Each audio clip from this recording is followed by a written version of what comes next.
Hey guys, welcome back to the biggest agricultural platform in Namibia known as Nduna Wengombe, which means headman of cattle. My name, of course, is Mitchell Mutumba Simata, aka the Nduna Wengombe. So today this video being recorded right now on the 17th of June 2021 in winter is going to be about an indigenous indigenous sheep breed. Sorry, not the cattle breed, the sheep breed. And this sheep breed is known as the Afrikaner sheep, the Namakwa Afrikaner sheep. So let's get into it. As you guys know, I never write solo. I always got my trusted notebook over here with my not so flattering handwriting, as a lot of people have told me. So without wasting, wow, that just happened. Sorry guys, without wasting any time, let's get into the video. So they say the original Afrikaner sheep migrated south with the Khoisan people and entered South Africa between 200 to 400 AD. The Nama people kept the original Namakwa Afrikaner in the harsh, dry areas of northwest Cape and the southern Namibia. The Namakwa is a lanky, high-standing sheep with a relatively narrow body, long, lean legs, and a fat tail, which stores up to 38% of its body fat.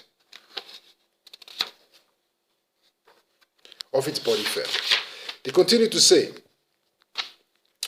its long legs enable it to walk vast distances in search of food and water. They are either black or red-headed, so their heads could either be black or red, with dark hooves and horns, with a white body. The tail is long and thick, sometimes reaching the heel and has a distinctive twist at the end. So the tail has a distinctive twist at the end, which could help you differentiate it between the Namakwa sheep from other long fat-tailed sheep, because there are other breeds like the Damara sheep and so forth. Their hairy coat is smooth and shiny, and the sheep molts each winter, which means it gets spring. Each spring it loses the thick winter coat and gets the shiny summer coat. The Namakwa ewes can be mated throughout the year and are ideally suited for accelerated lambing systems. By mobilizing their fat reserves, they are able to wean heavy lambs under severe drought conditions. Ewes have excellent mothering instinct and will fiercely protect their lambs against intruders. Products. The meat. The carcass is regarded as a fat tail type and cannot compete with the highest grades, which are the other breeds. Compared to other breeds, the Namakwa produces a longer, narrow carcass with more fat at the posterior parts and less fat at the interior parts. So lean mutton, not beef, lean mutton, guys. The sheep weight. They say the sheep could weigh from 2 to 3 kilograms, but could weigh as much as 5 kilograms. Productions. They say the Namakwa sheep ewes can be mated throughout the year and are suitable for accelerated lambing. As I mentioned that, you could at the age of their first breeding, you could breed them at 9 to 5 months. Their lambing percentage is about 140%. Winning percentage is about 125%. So that's their percentages and the numbers they hit. So they continue saying the fat tail. The fat tail can weigh as much as 12 kgs during the winter. The fat tail is quite in demand to be used with beef. The cubes of fat are firm and used for sausage making. So the fat tail seems like it's used in the sausage making business. They continue to say, Namakwa skin. The Namakwa sheep are classified as Glover skins and suitable for making top class leather. So the meat is lean mutton. The tail is used for sausage production. The skin is used for leather production. So that's how you can work with the Namakwa sheep.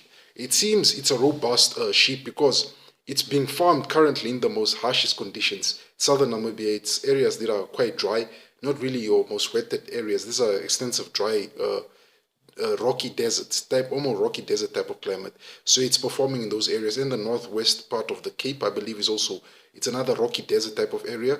So the sheeps are, not the sheeps. There's nothing like sheeps. The sheep, whether it's 20 sheep, it just remains sheep.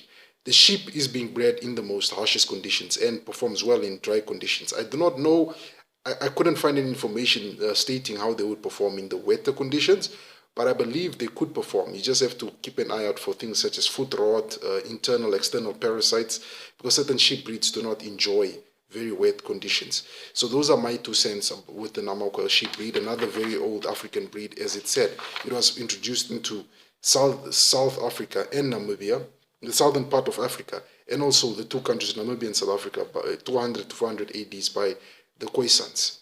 If you know, the Khoisans are also credited with